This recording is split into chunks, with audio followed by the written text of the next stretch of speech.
పొరబాటున చేజారిన తరుణం తిరిగొస్తుందా? ప్రతి పూటొక పుటలా తన పాఠం వివరిస్తుందా? మన కోసమే తనలో తను రగిలే రవి తపనంతా కనుమూసిన తరువాతనే పెను చీకటి చెబుతుందా? కడతేరని పయనాలెన్ని, పడదోసిన ప్రణయాలెన్ని అని తిరగే ఛాయా చరిత పుటలు, వెను చూడక ఉరికే కథలు, తమ ముందు తరాలకు స్మృతుల చితులు అందించాలా ప్రేమికులు.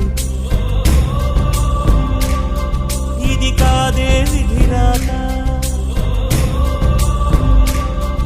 అనుకోదేం ఎదురీత. 10 నెలలు తనలో నిన్ను మోసిన అమ్మైనా, అప్పుడో ఇప్పుడో కననే కలను